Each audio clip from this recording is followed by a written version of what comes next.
연결하신 말씀은 사도행전 22장 9절로 21절에 있는 말씀입니다. 하나님에 대해 눈뜬 바울사도, 하나님에 대해 눈뜬 바울사도라고 하는 제목으로 하나님 말씀을 연결합니다. 여기 바울사도가 예수님 만나는 대목에서 우리가 건져야 할 영적으로 중요한 사실이 하나 있습니다. 그것은 바울사도가 예수님을 어떻게 만났는가라고 하는 것입니다. 그는 율법 학자였습니다. 그리고 가말리엘 선생의 문화에서 교육을 받은 지성인이었어요. 신약성경 27권 가운데 13권 이상을 쓸 만큼 지성인이었다는 것입니다. 그런 지성인이 어떻게 예수님을 만났습니까? 그는 논리로 해석하거나 지식적으로 예수님 믿지 않았다는 것이지요. 이성으로 따지고 세미나에 참석하고 컨퍼런스를 해서 예수님 믿지 않았다. 신학교에 가서 믿은 것도 아니고 열심히 성경 공부해서 믿은 것도 아니라는 것입니다. 우리 예수님은 지식으로나 공부로 논리로 믿어지는 분이 아니라는 것이지요. 그것은 어느 정도 도움은 될 수 있을지 모르겠어요. 그러나 그런 것을 통해서 믿으려고 하면 결국은 질문을 낳게 되어 있다는 것입니다. 왜냐? 논리는 논리를 낳기 때문입니다. 그렇다면 어떻게 예수 믿습니까? 예수님을 그냥 만나는 것입니다. 간단합니다. 바울사도가 율법을 연구하거나 논리를 따지거나 해서 믿은 것이 아니었다는 것이지요. 그는 담에색으로 예수 믿는 사람들을 잡으려 가다가 오히려 그 현장에서 예수님을 만나게 되었고 그분의 완전한 포로가 되었다는 것입니다. 이게 바로 예수 믿는 것입니다. 저는 여러분도 이렇게 예수님을 믿을 수 있게 되길 바랍니다. 예수님을 만날 수 있게 되길 바랍니다. 그러면 이렇게 반문할 사람들이 있을 거예요. 목사님, 나도 예수 믿고 싶어요. 누구는 안 믿고 싶은 줄 아세요? 여러분, 그런데 도저히 안 된다는 것입니다. 정말로 그분을 만나고 싶습니까? 그러나 사실상 대부분의 사람에게는 정말로 예수님 만나야겠다. 오늘 예배를 통해서 예수님을 꼭 만나야겠다라고 하는 심각성이 없다는 것입니다. 그리고 예수님 만나고 싶은 절박함이라든지 간절함이 묻어나질 않아요. 정말 우리에게 절박함이 있고 간절함이 있다면 그분을 만날 수 있는 것입니다. 왜냐하면 그분이 만나주시기 때문이라는 것이지요. 왜 그래요? 그분이 이미 우리 안에 들어와 계시다는 것입니다. 그분은 2000년 전부터 우리를 사랑하셨고 우리를 만나기를 그렇게 손꼽아 기다리고 간절히 기다리신다고 하는 것입니다. 따라서 우리가 만나기를 원한다면 언제든지 만날 수 있다. 그런데 우리에게 간절함, 절박함, 사모함이 심각성이 없다는 것입니다. 이처럼 예수 믿는 것은 그분이 만나 주시는 것이지요. 어느 날 우리 마음이 상하고 몹시 고통스럽고 병들고 가난하고 어려운 상황에 부닥쳤을 때 이렇게 찾아와 주시는 것입니다. 그래서 그분의 실제를 우리가 보고 인정하는 것입니다. 사랑하는 성도 여러분, 여러분 모두가 다 주의 임재를 경험할 수 있게 되길 바랍니다. 주님을 인격적으로 체험하는 이 자리가 될 수 있기를 주의 이름으로 축복합니다. 우리가 첫 번째 살펴볼 메시지는 부르심의 두 가지, 지난 시간에 했었는데 9절을 보겠습니다. 시작. 나와 함께 있는 사람들이 빛은 보면서도 나에게 말씀하시는 이의 소리는 듣지 못하더라. 아멘. 바울사도가 함께 있던 사람들이 빛을 같이 함께 보았는데 바울사도가 들은 소리는 그들은 듣지 못했다는 것입니다. 여러분, 이건 무슨 뜻일까요? 이것은 바울사도가 예수님을 극히 개인적으로 만났다는 것입니다.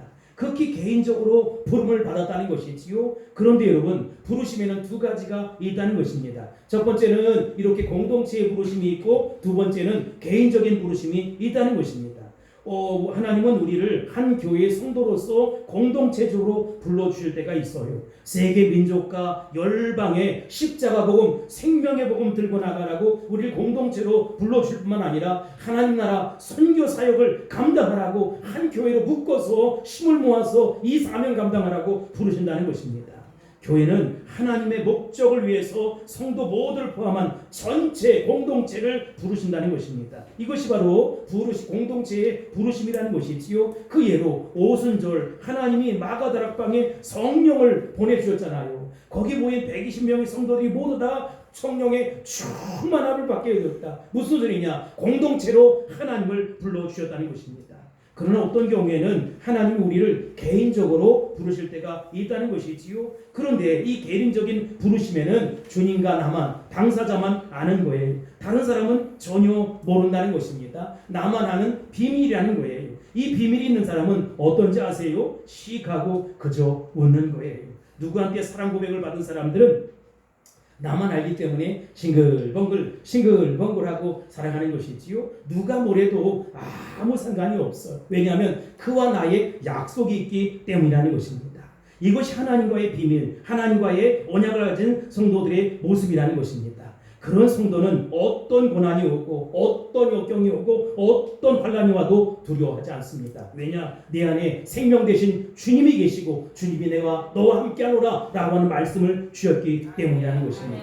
이 주님을 만날 수 있게 되길 바랍니다. 이 주님을 온전히 신뢰하고 의지할 수 있게 되기를 주의 이름으로 축원합니다. 축복합니다. 선포합니다.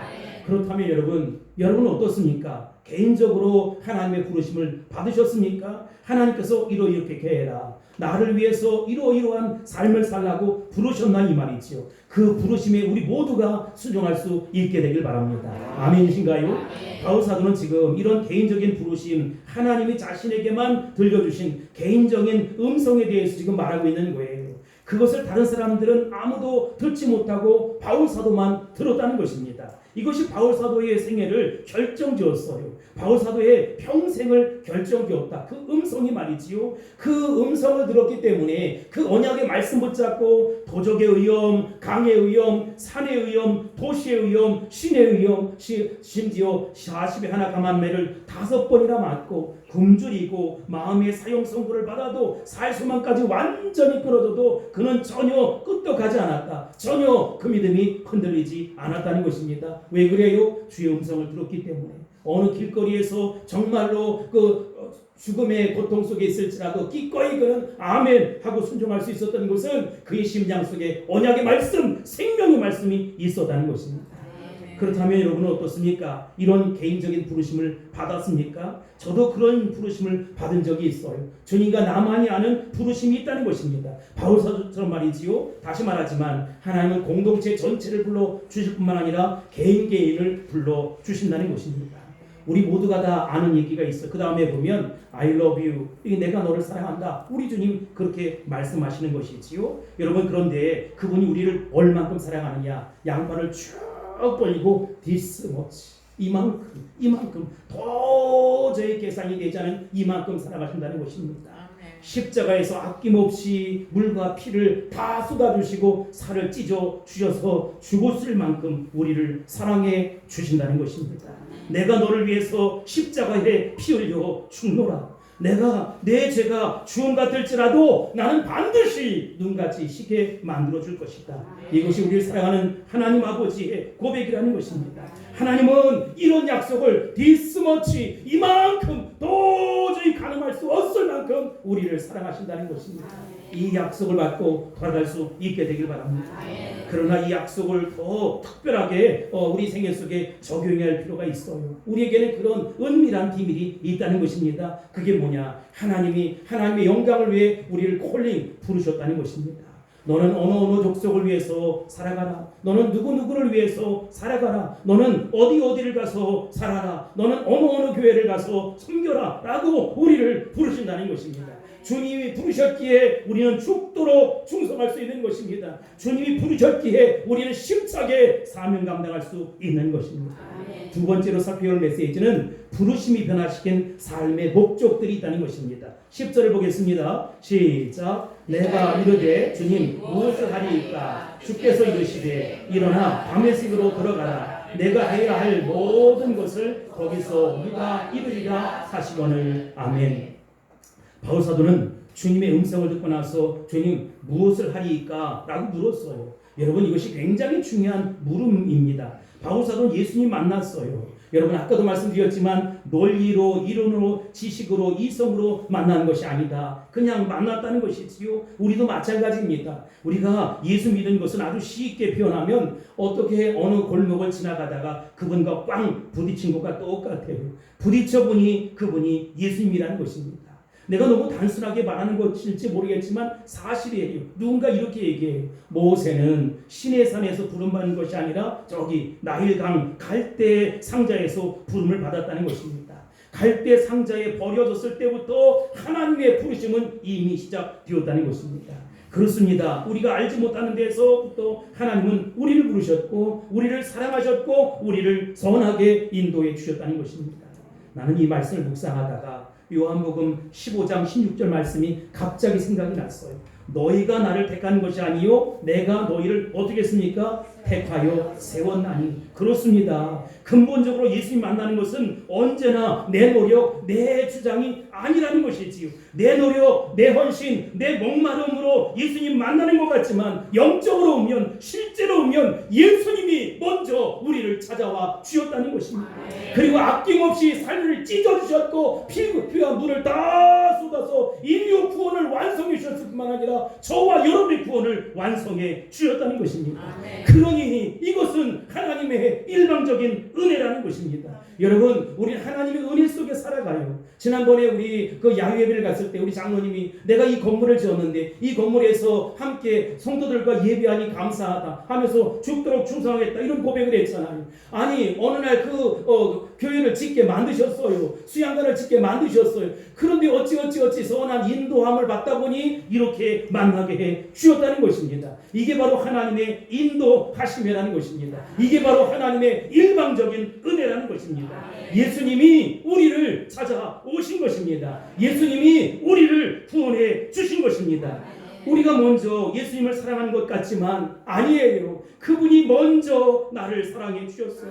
우리가 예수님을 알지 못할 때에도, 내가 방황할 때에도, 내가 사망의 음침한 골짜기로 헤맬 때에도 그분은 이미 나를 알고 계셨고, 내가 그분에 대한 지식이 없었을 때에도 그분은 이미 나를 알고 계셨고, 내가 너를 사랑하노라, 내가 너를 사랑하노라 라고 다가오신 것이지. 그래서 우리는 그분을 만나게 된 것이고 그분을 알게 된 것입니다. 우리는 우리 힘으로 지금 이 자리에 있는 것 같지만 사실은 성령님의 인도함을 받아서 은혜로 이곳에 오게 된 것입니다. 하나님 우리가 모태에서부터 아셨다고 말씀하셨잖아요. 복중에 짓기 전에 알았어요. 태에서 나오기 전에 이미 구별해 주셨다는 것이지요. 이러한 사건은 어제 오늘의 일이 아니라 창세전에, 세상이 만들어지기 전에 그리스도 예수 안에서 우리를 선택해 주셨다는 것입니다. 로마서 5장 8절에 보면 우리가 아직 죄인 되었을 때에 그리스도께서 우리를 위하여 어떻게 했습니까? 죽으심으로 하나님께서 우리에 대한 자기의 사랑을 확증해 주셨다는 것입니다. 주님이 먼저 우리를 사랑하셨고 주님이 먼저 우리를 택해 주셨습니다. 예수 믿는다는 것은 거기에 응답하는 거예요. 리스판서빌리티, 내가 거기에 동의하는 삶을 살아가는 것입니다. 나를 찾아오신 그 주님, 아낌없이 피를 쏟으시고 물을 쏟으시고 산을 찌르셔서 구원을 완성하신 그 주님, 내가 어떻게 이 사명 감당할 수 있겠습니까? 내가 어떻게 이 사명 감당할 수 있겠습니까? 하고 리스판서빌리티, 책임 있는 응답을 하는 것입니다. 드디어 바울사도는 예수님 만나 그분의 음성을 듣게 되었고 그분의 빛으로 말미암아 시력을 잃게 되었어요. 그는 갑자기 만난 예수 그리스도를 전혀 예측하지 못했던 예수님이 자기의 생에 찾아왔던 것이지요. 그리고 다메섹 도상에서 예수님을 만나게 되었어요.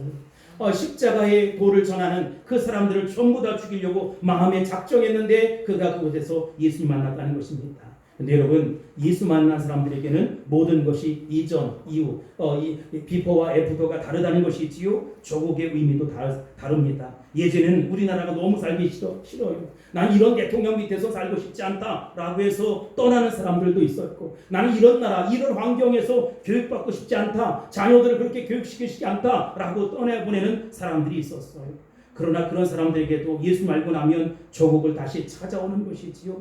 내가 나라와 민족을 위해서, 건강한 조국을 위해서 기도해야겠다, 이런 마음을 갖는 것입니다.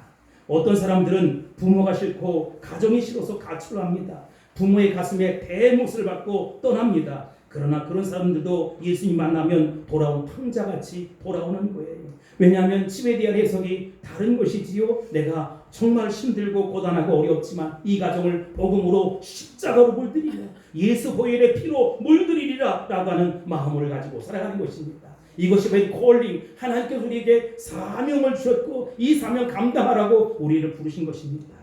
그리고 우리가 이 세상에 태어났다는 것 자체가 벌써 사명을 가진 거예요. 여러분, 우리가 거저왔다 거저가는 인생들이 아니라는 것이지요. 그냥 살다가 죽거나 자살하거나 이런 인생들이 아니라는 거예요. 분명한 목적이 있어요. 우리는 하나님 영광을 위해 살아가는 것입니다. 실패한 여러분, 어려운 가운데 있는 여러분, 패자 부활전을 가질 수 있게 되길 바랍니다. 한 번의 실패가, 두 번의 실패가 영원한 실패는 아니라는 것이지요. 다시 복음을 붙잡고, 다시 말씀을 붙잡고, 다시 은혜 앞에서 패자 부활전을 가질 수 있게 되길 바랍니다. 하나님과 함께 멋진 승리를 자아내는 저와 여러분이 다 될 수 있기를 예수님으로 축복합니다. 축원합니다. 선포합니다. 그런데 주님의 대답이 재미있습니다. 너는 이방인을 위해 택한 나의 그릇이라는 것입니다. 아니, 처음부터 이렇게 말씀하셨으면 얼마나 좋았을까. 처음엔 뭐라고 얘기해요? 일어나 다메섹으로 들어가라 이렇게 말씀하셨어요. 지금 바울 사도가 어디를 가고 있습니까? 다메섹입니다. 근데 예수님도 바울 사도가 가던 그 길, 즉 다메섹에서 계속 가라고 하시는 것이지요. 뭔가 다른 명령을 먼저 주셨더라면 얼마나 좋았을까. 여기 10절에 보면 일어나 다메섹으로 들어가라. 그런데 여러분, 장소는 변하지 않았는데 그 자신이 변하는 거예요. 무슨 의미예요? 여러분, 그가 전에는 예수 믿는 사람들을 잡으러 갔는데 이제는 예수 복음에 붙잡혀서 이방인의 사도로 변한 것이지요. 예수 믿기 전에는 예수 믿는 사람들을 잡으러 가는 것이 그의 목적이었는데 이제는 예수 만나니까 내가 만난 예수, 내가 이 만난 예수를 전해야겠다는 것입니다. 이와 비슷한 이야기가 요한복음 4장에 기록되어 있습니다. 수가성의 여인, 물동이를 버려두고 어디론가 뛰어가는 여인, 여러분 기억하십니까? 어디 갔어요? 이 동네로 갔어요. 성경에 남편이 5이 있었는지 6이 있었는지 무슨 얘기예요? 당시 문화에는 서로 남편이든 아내든 5명까지는 인정을 하겠다는 거예요. 근데 너는 5명이 지나서 6명 정도 되지 않았느냐라고 놀림을 받는 것이지요. 여러분, 그런데 이 동네가 정말로 지긋지긋했어요. 그리고 눈총이 따가워 견딜 수가 없었어요. 근데 예수 만나니까 의미가 달라졌어요. 전에는 보고 싶지 않았고, 전에는 만나고 싶지 않았고, 전에는 몰래 숨어 다니는 동네였는데 이제는 달라요. 한 걸음에 달려들어가서 내가 메시아를 만났다, 내가 예수를 만났다라고 동네방네 소문을 내는 것입니다. 이제는 직장에서 예배드리고 난 이유가 다른 것이지요. 시집살이가 고통스럽고 힘든 사람이 있다고 합시다. 어느 날 그가 주님 만났어요. 그러면 주님은 그에게 뭐라고 하실까요? 그 집에서 탈출하라, 그 남편에게서 떠나가라, 그 아내에게서 떠나가라고 말씀하십니까? 아니라는 거예요. 그 집으로 돌아가라, 그 속으로 들어가라는 것입니다. 아무리 형편이 어렵고 힘들지라도 도망가지 말고 말씀 안에 은혜 앞에서 살아가라는 것입니다. 이런 류의 이야기는 실제 우리 주변에 너무나 많이 있어요. 여러분, 이럴 때 갈팡질팡 우왕좌왕할 것이 아니라 말씀 앞에 순종할 수 있게 되길 바랍니다. 하나님 아버지의 마음을 품고 살아가는 저와 여러분이 다 될 수 있기를 주의 이름으로 축복합니다. 우리가 세 번째로 살펴볼 메시지는 우리의 삶으로 만족하는 신앙입니다. 10절, 이제 일어나 다메섹으로 돌아가라. 내가 해야 할 모든 것을 거기서 누가 이르리라. 이렇게 말씀하고 있어요. 이 말씀을 통해서 우리가 배우게 된 또 하나의 영적인 비밀이 있습니다. 그게 뭐냐면 도대체 신앙이란 무엇인가 라고 하는 거예요. 여러분, 신앙이란 무엇입니까? 하나님을 바라보는 것입니다. 우리 하나님을 바라보는 것입니다. 하나님이 주시는 것을 바라보는 것이 아니라 하나님만을 바라보는 것입니다. 그래서 그분이 가라는 곳에 나는 가는 것이지요. 그리고 하나님을 바라보는 말미암아 내일 일은 남몰라요가 아니에요. 내일 일은 내일 염려할 것이요, 한날 괴로움은 그날에 족한 줄 믿고 살아가는 것입니다. 신앙은 그저 하루살이입니다. 신앙에는 이틀분도 필요가 없어요. 예수님 이와 같이 우리에게 말씀하셨어요. 얘야, 무엇을 먹을까, 무엇을 마실까, 무엇을 입을까 염려하지 마라. 이 모든 것은 하나님 없이 살아가는 사람들, 이방인들이 구하는 것이요, 하나님 신뢰하지 않는 사람들이 살아가는 인생의 방법이다. 하나님 믿고 사는 사람들은 그 나라와 그 의를 먼저 구하는 것이다. 여러분, 오늘 하루 살았으면 감사한 것이지요. 내일은 내일 또 하나님이 선하게 인도해 주실 것입니다. 그렇게 믿고 살아가는 것이 신앙이고, 그렇게 살아가는 것이 믿음이라는 것입니다. 따라서 정말 하나님을 신뢰하는 사람은 오늘 죽어도 좋다라고 말할 수 있어야 된다는 것입니다. 아니, 나는 며칠 더 살아야 한다든지, 몇 달 더 살아야 한다든지, 몇 년 더 살아야 한다든지, 이건 안 돼.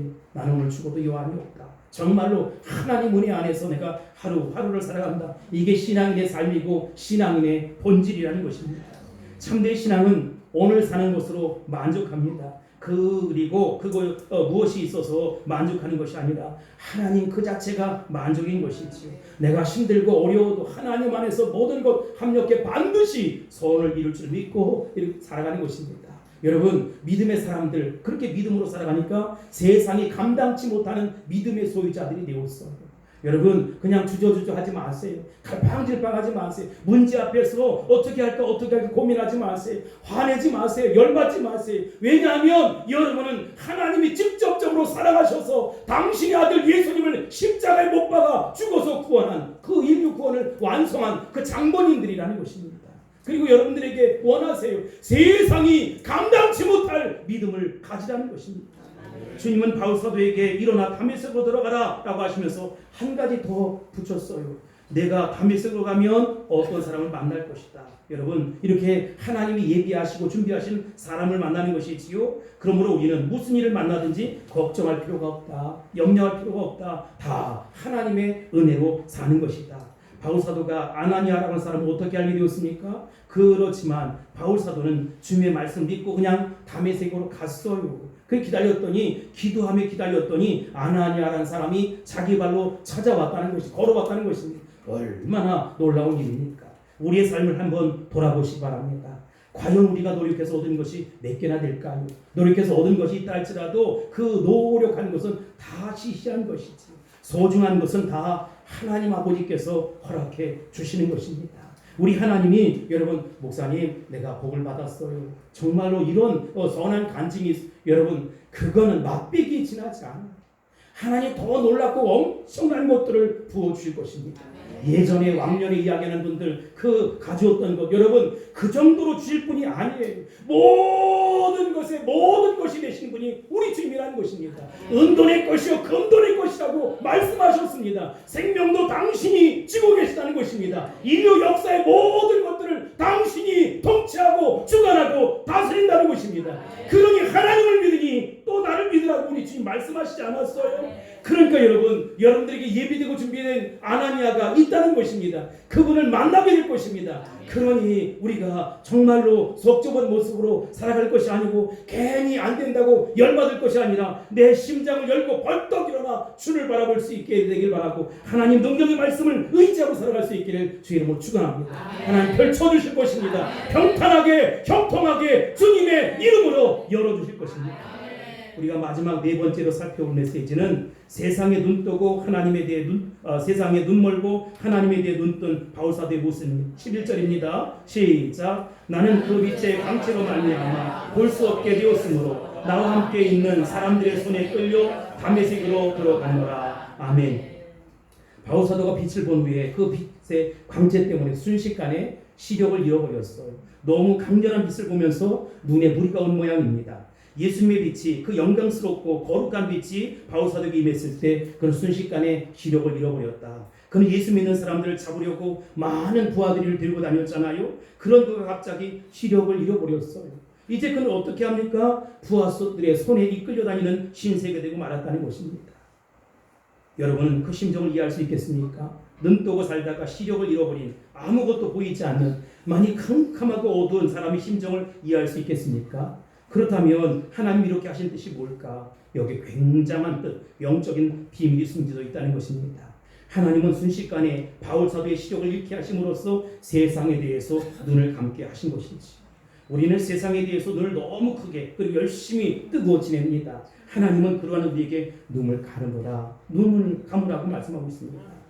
요즘처럼 라디오나 오디오가 없었던 시대에 살았던 바울사도는 하나님만 생각하게 되었어요. 왜냐하면 눈을 감았으니까. 그는 자신이 들었던 그분의 음성을 똑똑히 생각하고 있었을 것입니다. 그가 할 수 있는 일이라고는 오직 그러니 눈이 감았으니 뭐 할 일이 없으니까 오직 기도하는 일이지요.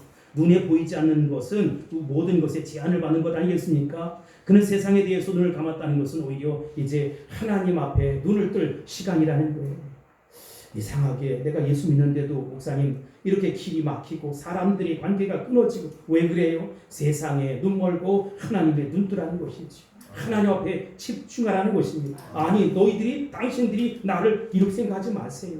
바울사도는 세상에 눈먼 대신 어디에 눈을 떴습니까? 하나님에 대해서 눈을 뜨기 시작했습니다. 바울사도의 핵심 사건을 여러분 사도행전 9장에서 보셨을 거예요. 여러분 아나니아도 환상 중에 주님의 음성을 들었어요. 주님은 그에게 이렇게 이야기합니다. 사도행전 9장 10절부터 12절에 보면 10절에 아나니아라 아나니아야 이렇게 부르고 11절 일어나 집가라 하는 거리로 가서 유다의 집에서 5사람 사울이라는 사람을 찾으라. 그가 기도하는 중이니라. 12절 그가 아나니아라 하는 사람이 들어와서 자기에게 안수하여 다시 보게 하는 것을 보았느니라. 이렇게 말씀하고 있습니다.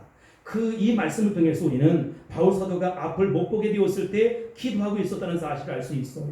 세상에 대해서 사물에 대해서 시력을 잃어버린 순간 그는 하나님 앞에 집중했고 열심히 하나님에 대해서 눈을 뜨기 시작했다는 것입니다. 우리가 그림을 볼 터인데 병원에 입원하게 되면 어떻게 해요? 링거를 막 꽂아놔요. 환자들은 그러면 링거를 꽂는 순간 꼼짝달싹 못하는 것이지요. 그저 침대에 화장실에도 이 링거를 끌고 가야 되잖아요. 환자는 대부분 그때 비로소 자신의 진면목을 보게 되는 것입니다. 야, 인간이 정말 이렇게 나약하구나. 내가 아프니까 아무것도 할 수 없구나. 그래서 우리는 온통 모든 것이 다 정지예요. 내가 정말 건강을 되찾으면 내가 밖에 나가면 아내를, 남편을, 부모를, 형제를, 자식을, 인류를 아니면 기타 등등 주님의 몸된 교회를 더 사랑해야지. 움직이면 못 봅니다. 그런데 정지되면 볼 수 있는 게 있어요. 세상에 대해서 잠깐 눈을 감는 일이 우리에게는 필요하다. 그래야만 하나님에 대해서 눈 뜨는 시간이 될 수 있다는 것입니다. 우리는 도대체 어디서 와서 어디로 가야 하는 것입니까? 현재 나는 잘 살고 있는 것입니까? 내가 이렇게 살아도 괜찮겠습니까? 12절로 16절 보겠습니다. 12절로 16절 시작. 율법에 따라 경건한 사람으로 거기 사는 모든 유대인들에게 칭찬을 듣는 아나니아라는 이가 내게 와 곁에 서서 말하되 형제 사울아 다시 보라 하거늘 즉시 그를 쳐다보았느니라. 사람들이 하나님이 너를 택하여 너로 하여금 자기 뜻을 알게 하시며 그 의인을 보게 하시고 그 입에서 나오는 음성을 듣게 하셨으니 내가 그를 위하여 모든 사람 앞에서 내가 보고 들은 것에 증인이 되리라. 16절 이제는 왜 주저하느냐 일어나 주의 이름을 불러 세례를 받고 너희 죄를 씻으라 하더라. 아멘. 바울 사도는 누굴 만났습니까? 예수님 만났어요. 그리고 아나니아를 만나서 세례를 받게 되었다. 이제 그는 하나님 백성으로 그리스도인으로 다시 태어나게 됐다는 것입니다. 본 어게인 거듭났어요. 여러분 우리 거듭난 하나님의 자녀입니다. 옛 기질, 옛자, 옛 성질 다 내려놓지 못했어요. 내가 정말 이래도 구원받았나? 여러분 구원받았어요. 구원은 내 성질머리로 내 인격으로 내 지혜로 받는 것이 아니라 오직 예수님을 믿는 믿음으로 받는 것입니다. 아나니아를 만난 후에 바울 사도는 예루살렘으로 돌아갑니다. 그리고 많은 그리스도인과 교제하기를 소원했어요. 이제 그는 예수님을 박해하는 유대인이 아니라 완전한 그리스도인이 되어서 이제 그리스도 공동체 안에서 신령한 교제 코이노이아를 누리기를 원했어요. 그러나 바울 사도의 과거 때문에 많은 사람들이 그를 의심하는 것입니다. 야, 정말 이 사람이 예수 만났을까? 혹시 이 사람이 구원받았다고 이야기하면서 의장해서 우리 공동체에 들어와서 우리의 정보를 캐내고 우리를 체포하려고 하는 것은 아닐까? 다른 그리스도인들은 바울 사도에 대해서 이런 두려움을 갖기 시작했습니다. 그때 유일하게 한 사람이 나타나서 바울 사도를 도와줘요. 그 사람이 누구입니까? 바나바라고 하는 사람입니다. 여러분 위로의 아들 이런 뜻이 있어요. 이 사람은 정말 예수 믿는 사람이다. 오해하거나 섭섭해하거나 의심해야 하지 말라는 것이지. 그래서 바울 사도를 적극적으로 인정해주고 변호해주는 사람이 되었다는 것입니다. 나는 저와 여러분이 다 이런 사람 될 수 있게 되길 바랍니다. 그 사람은 그런 사람이 아니야. 정말로 주님을 사랑하는 사람이야. 그럴 리가 있나 하면서 여러분 이렇게 입장을 변호해주고 그를 도와줄 수 있는 사람이 될 수 있길 바랍니다. 바울 사도는 많은 그리스도인들에게 배척을 당하고 의심을 당할 즈음에 이제 어떻게 할까 하다가 성전에 올라가서 기도하는 거예요. 그 비몽사몽 중에 황홀한 중에 예전 성경이 비몽사몽이라고 지금 성경에는 황홀한 중에 하나님의 음성을 들었다는 것입니다. 성령의 내적인 음성을 들었다는 것입니다. 뭐라고요? 17절 18절입니다. 시작. 후에 내가 예루살렘으로 돌아와서 성전에서 기도할 때에 황홀한 중에 보매 주께서 내게 말씀하시되 속히 예루살렘에서 나가라. 그들은 내가 내게 대하여 증언하는 말을 듣지 아니하리라 하시거늘. 아멘. 바울 사도가 들은 하나님의 음성은 예루살렘에서 나가라는 것입니다. 아니 어떻게 찾아온 예루살렘인데 이 6월절에 오고 싶었는데 지금 오순절에 와서 그것도 안타까워 죽겠는데 왜 하나님은 나가라고 하실까? 그 이유 중에 하나는 많은 사람이 너의 증거를 너의 간증을 믿지 않기 때문이다 라고 말씀하는 것 같았어요. 아마도 바울사도는 많은 형제들이 자기를 믿어주지 않으니까 굉장히 섭섭하고 하나님도 떠나라고 하니까 화가 났을지 모르겠어요. 사람들 사이에 이런 일이 자주 일어나잖아요. 특히 예수님을 위해서 열심히 일할 때 내가 예수님 열심히 일하고 교회 충성한 것밖에 없는데 오해를 받고 심지어 사람들에게 배척을 받는다는 것이지요. 그럴 때 여러분 속이 얼마나 상해요. 얼마나 화가 납니까? 어떤 이는 천불이 난다고 화딱지가 코딱지가 날 정도로 괴롭다는 것입니다. 그러나 그때 자기 자신의 모습을 돌아볼 필요가 있어요. 바울사도는 그런 상황이었어요. 비록 바울사도가 예수 믿고 거듭났지만 정작 그는 과거를 잊었던 것이지요. 과거로부터 사람들은 끄집어 와서 이야기하는데 그래서 의심하는 것인데 너희들이 도대체 왜 그러냐는 것입니다. 바울사도는 이제 그 점을 인정하기 시작했어. 19절로 20절입니다. 시작. 내가 말하기를 주님 내가 주를 믿는 사람들을 가두고 또 각 회당에서 때리고 또 주의 증인 스데반이 피를 흘릴 때에 내가 곁에 서서 찬송하고 그 죽이는 사람들의 옷을 지킨 줄 그들도 아나이다. 아멘. 예루살렘에 오기 전까지만 해도 바울사도는 예수 믿는 사람들을 가두고 회당에서 때리고 죽이기까지 했다는 것이지요. 그리고 그러한 소문을 사람들 사이에서 파다했어. 심지어 그는 스데반의 순교, 이 장면이라고 되는데 스데반 순교할 때 여러분 죽음의 찬송 투표를 했고 스데반 죽이는 사람들의 옷을 맡아서 보관하는 일까지 했다. 바울사도는 이러한 자신의 과거를 생각하면서 사람들이 나를 받아들이지 않는 것은 너무나 당연하지 이런 생각을 했어요. 그러나 여러분 하나님은 달랐어. 주님은 바울사도의 과거에 상관하지 않았다. 그러고 말미암아 놀라운 미래의 계획을 갖고 계셨다. 이게 중요해요. 나는 나를 묵상하는 거예요. 네가 나를 어떻게 이룰 수가 있어? 당신이 나를 어떻게 이룰 수 있어? 여러분 이거는 용감한 사람들이 하는 얘기 아니에요. 바울사도는 과거에 내가 잘못했구나 라고 했는데 잘못을 시인하는 바울사도에게 하나님 놀라운 비전과 계획을 갖고 계셨다. 21절입니다. 시작. 나더러 또 이르시되 떠나가라 내가 너를 멀리 이방인에게로 보내리라 하셨느니라. 아멘. 언뜻 보면 주님의 생각과 바울사도의 생각이 비슷한 것 같지만 더 깊이 들어가 보면 이 둘 사이에 큰 간극이 있다. 차이가 있다. 주님이 바울사도에게 예루살렘을 떠나라고 말씀하신 동기가 뭐예요? 바울사도의 생각과 전혀 달랐다. 바울사도는 자신이 예루살렘에서 떠나는 이유가 형제들이 나를 믿어주지 않으니까 내가 혹시나 그들이 나의 과거를 알고 혹시나 해야 할까 두려워서 떠나라는 거 아니야? 환영하지 않으니까 떠나라는 것 아니야? 라고 해석을 했어요. 그러나 주님은 단지 그런 이유가 아니에요. 바울사도가 이 예루살렘을 떠나야 하는 이는 너는 이방인의 사도로 부름받았다는 것입니다. 아니 내가 어쩌자고 이러한 삶을 살까? 내가 어찌어찌 흘러가서 이곳에 살까? 어찌어찌 흘러가서 이 교회를 섬기게 되었을까? 왜 그래? 여러분을 향한 하나님의 놀라운 비전과 계획이 있다는 것입니다. 과거를 묻지 마세요. 하나님의 놀라운 섭리를 기억할 수 있게 되길 바라고 하나님의 계획을 붙잡을 수 있게 되길 바랍니다. 그러니 그곳을 떠나는 것이고 그러니 그곳에서 장소를 옮길 것입니다. 너는 예루살렘을 떠나서 멀리 가까운 데가 아니라 멀리 이방인에게로 가야 한다. 내가 너를 그곳에 보낸다는 것입니다. 전설에 의하면 그 이후에 그는 교회를 개척해요. 몇 개를 개척한지 아세요? 187개 교회를 개척했어요. 지금 같은 교회는 아니지만 그가 예루살렘에 있었다면 이 사역은 이루어질 수 없었을 거예요. 그런데 여러분 그 바울사도에게 놀라운 비전이 있었고 놀라운 계획이 있었다. 어찌 바울사도뿐만이겠습니까? 저와 여러분을 향한 놀라운 비전과 놀라운 계획이 있다는 것입니다.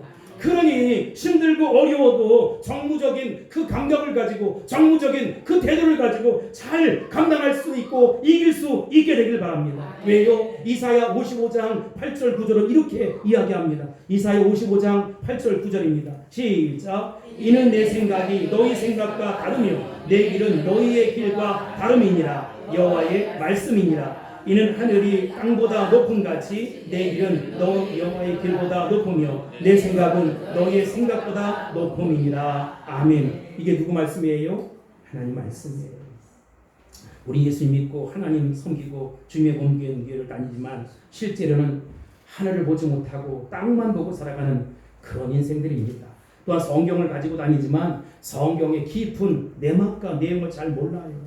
그래서 내 뜻, 내 마음, 내 주장, 내 생각, 내 표현, 내 형편, 내 선입견, 내 가치관 속에서 해석하고 살아간다는 것입니다. 그러나 이제는 하나님의 뜻, 하나님 마음을 아셔야 하는 것이지요. 바울 사도도 예외는 아니라는 것입니다. 왜냐하면 대부분 그렇게 살아가니까. 그러면 이제 우리 영적인 눈을 떠야 하는 것입니다. 이제는 우리가 세상의 눈을 감고 하나님에 대해서 눈뜰 차리라는 것입니다. 여러분은 하나님 영광을 위해 부름받았다는 것입니다. 그러니 영적인 눈을 크게 뜰 수 있게 되길 바랍니다. 여러분 향한 계획이 있습니다. 여러분 향한 비전이 있습니다. 여러분 향한 하나님의 꿈이 있다는 것입니다. 그래서 당신의 아들 예수님을 십자가에 매달아 죽이기까지 살을 찢으시고 피를 쏟게 만드시고 물을 다 쏘아서 여러분의 구원을 완성해 주신 것입니다. 여러분을 통해 일하기를 원하십니다. 여러분을 통해 사명 감당하기를 원하십니다. 여러분을 통해 하나님의 놀라운 계획이 이루어지길 원하신다는 것입니다. 하나님 나를 써주십시오. 나를 사용하십시오 라고 헌신하는 저와 여러분이 다 될 수 있기를 주의 이름으로 축복합니다. 축원합니다. 선포합니다. 할렐루야. 기도하겠습니다. 고마우신 아버지 하나님 감사합니다. 영광받아 주옵소서. 말씀 앞에 헌신하고 결단합니다. 나 후에 살 찢으시고 또 피 흘리시고 물을 쏟아 구원을 완성하신 주님, 바울 사도도 이해 못했던 이방인의 사도로서 부름받은 이 놀라운 장면을 우리도 이제 알게 하시고, 내가 힘들고 어렵지만 비틀거림의 잔을 마시며 살아가지만 그러나 다시 복음 앞에서 그 말씀 앞에 서서 이제 일어서야지, 하나님의 꿈과 비전과 계획을 이뤄드려야지 결심하고 나가는 우리 모두가 될 수 있도록 축복하여 주시옵소서. 예수님의 이름으로 간절히 기도하옵나이다. 아멘.